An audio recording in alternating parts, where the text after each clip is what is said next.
एक perfect engineer बनने से पहले, स्टॉक मार्केट में अपनी जगह बनाने से पहले, सॉफ्टवेयर प्रोफेशनल बनने से पहले, एक मल्टीनेशनल ग्रुप का सीईओ बनने से पहले, मार्केट के उतार चढ़ाव को समझा, मैनेजमेंट के कॉन्सेप्ट्स को समझा, एक परफेक्ट स्टूडेंट बना। मैंने डिग्री हासिल की। I studied at quantum global campus. जिंदगी को दे नई दिशा। अपने मेहमानों को सादा पानी मत पिलाओ, जरा कैच पियोज तो मिलाओ। आम पन्ना, नींबू पानी, जलजीरा, वाटरमेलन, रोज और ऑरेंज जैसे मजेदार फ्लेवर्स में। जंग का एक मैदान जहां होगी सवालों की सख्त घेराबंदी, तथ्य और आंकड़े करेंगे निगरानी, झूठ बढ़ा देगा जवाब देने वाले की परेशानी, तर्क तोड़ देगा जुबान पर लगे ताले, दिल का भेद निकाल लाएंगे सच के नुकीले भाले। देखिए अमिताभ अग्निहोत्री के साथ चक्रव्यूह, शनिवार रात 8:30 बजे और रविवार सुबह 10:30 बजे सिर्फ समाचार प्लस पर।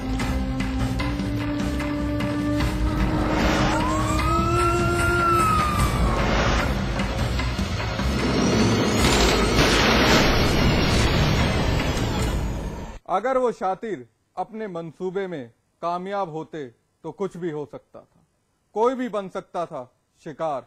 लेकिन कहते हैं ना, पुलिस अगर चाह ले तो वारदात दस्तक देने से पहले ही खत्म हो जाती है। कुछ ऐसा ही हुआ उन तीनों लोगों के साथ भी, जो एक बड़ी रकम के साथ अपने मंसूबों को कामयाब करने के लिए देहरादून आए थे, लेकिन पुलिस की मुस्तैदी की वजह से पहुंच गए सलाखों के पीछे।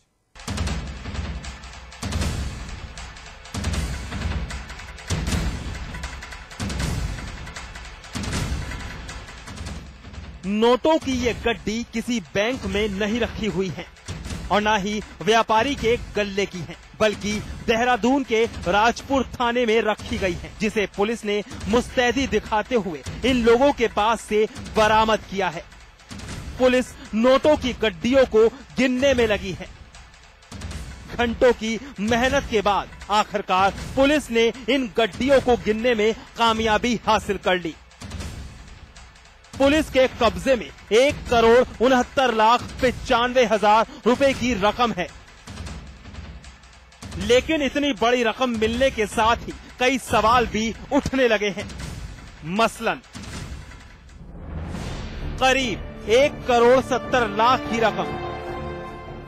रकम को लाने का क्या था मकसद? कहां होनी थी इस्तेमाल? कौन है इस रकम का वारिस? सवाल कई हैं, लेकिन पुलिस के पास सही जवाब अभी तक मुहैया नहीं है। हालांकि पुलिस ने अपने दिमाग को खुला छोड़ रखा है। वो वारदात से जुड़ी हर कड़ी को जोड़ने में लगी है, या कहें कि हर अटकलों की गहनता से जांच कर रही है। पुलिस की माने तो 1 करोड़ से ज्यादा की इस रकम का इस्तेमाल हवाला, क्राइम या फिर टिहरी में होने वाले लोकसभा उपचुनाव में किया जा सकता था, लेकिन वक्त रहते उन्होंने इन 3 शातिरों को गिरफ्तार कर एक बड़ी कामयाबी हासिल की है। अब पुलिस तीनों एंगल पर सिलसिलेवार तरीके से विचार कर रही है। 3 व्यक्ति एक दिल्ली नंबर की गाड़ी में, टोयोटा में, कुछ करोड़ में पैसे लेकर जा रहे हैं। हालांकि एग्जैक्ट अमाउंट उसने भी नहीं बताया था।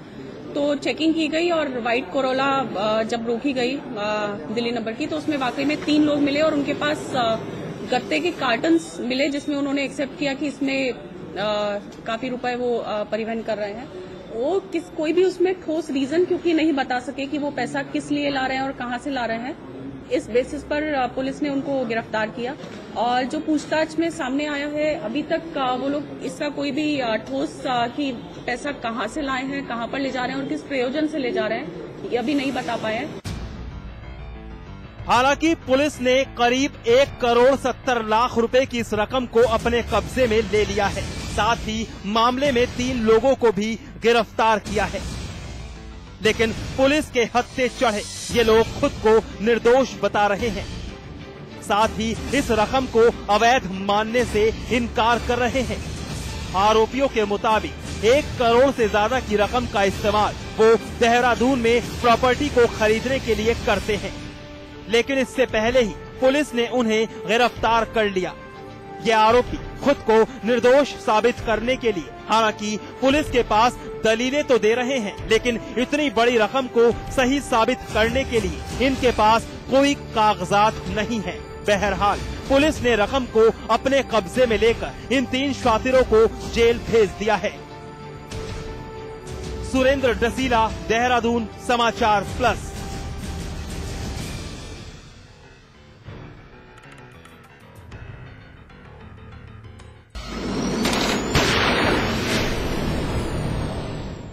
अब एनकाउंटर में दबंगई का एक ऐसा रसूख जिसके सामने पुलिस नतमस्तक हो गई और जिम्मेदारियों को भूलकर बन गई लापरवाह। जी हां, अंबेडकर नगर में महिला को दबंगों का विरोध करना भारी पड़ गया। दबंगों ने उसकी जमकर पिटाई कर दी। बावजूद इसके वो उन दबंगों के आगे झुकी नहीं, पुलिस के पास उनकी शिकायत लेकर पहुंची थी। लेकिन पुलिस ने अपना एक ऐसा रूप दिखाया जो वाकई शर्मनाक है।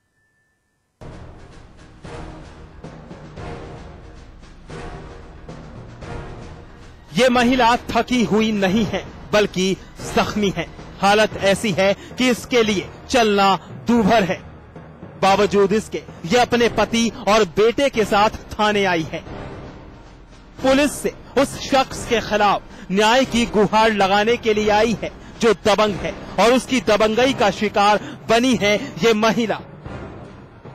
मामला अंबेडकर नगर के टांडा थाना इलाके का है। यहाँ कुछ लोगों से इस महिला की पट्टे की जमीन को लेकर विवाद हो गया। महिला ने उन दबंगों का विरोध किया तो दबंगों ने इसे सबक सिखाने की ठान ली। उन्होंने इसकी जमकर पिटाई कर दी। वो तब तक महिला की पिटाई करते रहे जब तक कि वो बेहोश नहीं हो गई। रामचंद्र और अजीत सिंह मौके पर उनके लड़के रामकीरत के ये तीनों लोग जुट करके मारे हैं और हम लोग घर पे नहीं थे। हम लोग पीजीआई में दवा आने लड़का का लेकर गए थे और वहाँ के फोन मिला तब घर पे आए और ये बेहोश होकर पड़ी थी मौके। थाने में सर ये हुआ कि मौके पे दरखास्त मैंने दिया और दरखास्त देने के बाद मैंने कहा पुलिस वालों को भेज दो, इसकी जाँच किया जाए।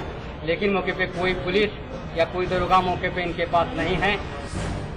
अब महिला अपने पति के साथ टांडा थाना पुलिस के पास इस उम्मीद के साथ आई है कि उसे इंसाफ मिलेगा और दबंगों को उनकी दबंगई के लिए सख्त से सख्त सजा। लेकिन इस भरोसे पर तब चोट लगी जब जनता की सुरक्षा करने का दावा करने वाली पुलिस ने ही आरोपियों के खिलाफ मामला दर्ज करने से इनकार कर दिया। घायल महिला कोतवाली में ही घंटों करहाती रही, लेकिन हमारी लापरवाह पुलिस को जरा सा भी उस पर रहम नहीं आया। आरोपियों के खिलाफ केस दर्ज करना तो दूर, जख्मी महिला के इलाज कराने के लिए भी पुलिस तैयार नहीं थी और बाद में महिला को बैरंग थाने से वापस भेज दिया गया। तो हमारे पास वही एक काम है। ये कहो हमारे पास बुरा नहीं क्या किया कराएंगे नहीं कराएंगे डॉक्टर नहीं कराएंगे। अब थाने में बैठे इन जनाब पर गौर फरमाइएगा। महाशय सब इंस्पेक्टर के पद पर तैनात हैं। इनकी हाजिर जवाबी सुनकर आप भी हैरान हो जाएंगे, क्योंकि पीड़ित महिला को न्याय दिलाने के संबंध में इसका जवाब ही ऐसा था। जरा साहब की करतूत खुद उसी की जुबानी सुन लीजिए।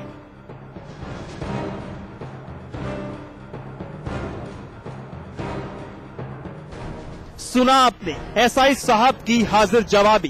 किस तल्ख अंदाज में इन्होंने हमारे संवाददाता को जवाब दिया कि जो भी करना है कर ले, कोई फर्क नहीं पड़ता। यानी ये करेंगे तो अपनी ही, चाहे इस हट धर्मिता में जनता को अपनी जान से हाथ ही क्यों ना धोना पड़े। ऐसे में जनता तो यही सवाल करेगी, आखिर वो जाएं तो कहां जाएं। अजीत प्रताप सिंह, अंबेडकर नगर, समाचार plus.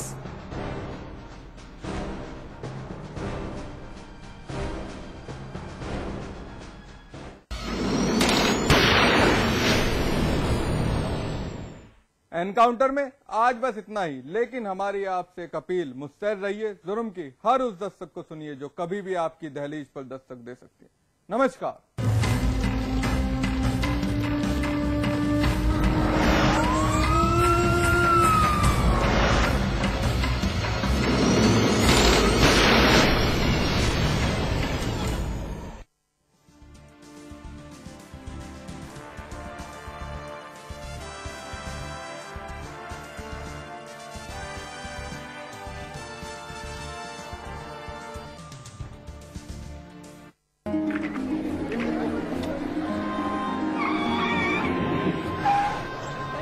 Hey, this place is reserved. You Indians need to know your place. I'm sorry. This award is for one of the most talented musicians in the world. The emerging musician of the future.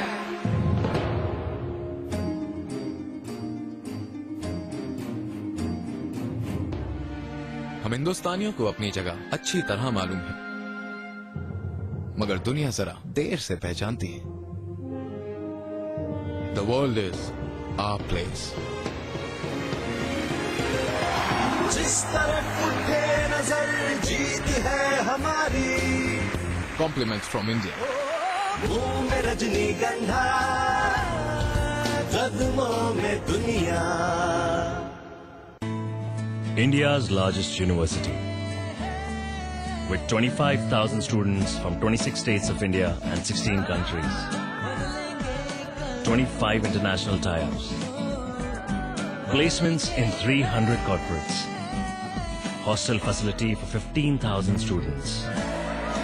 Ranked amongst the top universities of India. 600-acre campus. Lovely professional university. Transforming education, transforming India.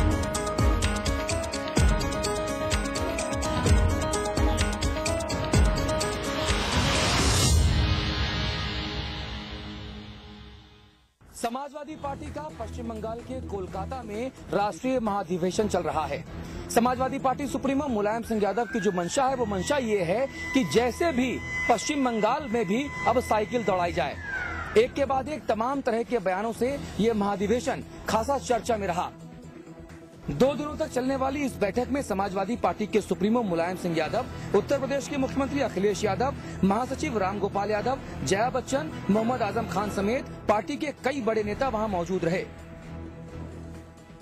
Samajwadi party के मुखिया मुलायम सिंह यादव ने केंद्र सरकार पर जमकर निशाना साधा। उन्होंने कहा कि साल 2014 में होने वाले लोकसभा चुनावों में समाजवादी पार्टी के बिना केंद्र में सरकार नहीं बन पाएगी। मुलायम सिंह यादव ने कहा कि उत्तर प्रदेश की जनता को सरकार पर पूरा भरोसा है और सरकार जनता की उम्मीदों पर खरा उतरने की पूरी कोशिश भी कर रही है। वहीं मुलायम सिंह यादव को भरोसा है कि पश्चिम बंगाल में समाजवादी पार्टी चुनाव में अपना खाता जरूर खोलेगी। आने वाले 2014 का चुनाव है, ये बहुत असर करता है।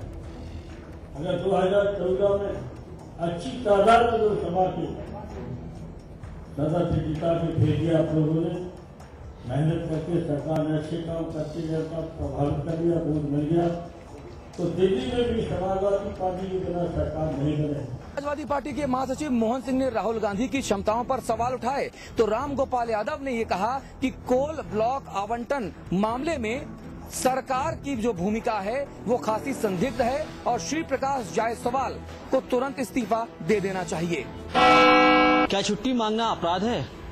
वो भी तब जब आप किसी बीमारी से लड़ रहे हों। लेकिन इलाहाबाद के पुलिस अफसरों को इससे कोई फर्क नहीं पड़ता। इलाहाबाद पुलिस लाइन में तैनात कांस्टेबल उदय कुमार सिंह ने पैर का ऑपरेशन कराने और पीलिया का इलाज कराने के लिए कई बार छुट्टी मांगी, लेकिन अफसरों ने छुट्टी देने से इनकार कर दिया और उससे बंधुआ मजदूर की तरह काम लेते रहे। तबीयत बिगड़ने पर साथियों ने उसे एक प्राइवेट अस्पताल में भर्ती कराया। अफसरों ने उसे गैर हाजिर दिखाकर भगोड़ा घोषित करने की कार्रवाई शुरू कर दी। देर रात इलाज के दौरान अस्पताल में मौत हो जाने पर पुलिस वाले 5 बजे सुबह परेड छोड़कर सड़कों पर उतर आए और जमकर नारेबाजी की। पुलिस वालों ने अपने अफसरों के खिलाफ मोर्चा खोलते हुए कार्रवाई की मांग की। इस दौरान पुलिस वालों ने अपने साथी की लाश बीच सड़क पर रखकर चक्का जाम किया। हालात तनावपूर्ण देखते हुए अफसरों ने 24 घंटे में कार्रवाई का भरोसा दिलाकर किसी तरीके से नाराज पुलिस वालों को शांत कराया। पे छुट्टी काट के आया था, इसकी तबीयत बहुत ज्यादा जनरल खराब थी। वो क्या कहा साहब तबीयत खराब है सर, सीएल से आ रहा था, हम चलने लायक नहीं है, आप हमको सीएल दीजिए। तो उन्होंने कहा कि ऐसा है कि भागो यहाँ से तुम।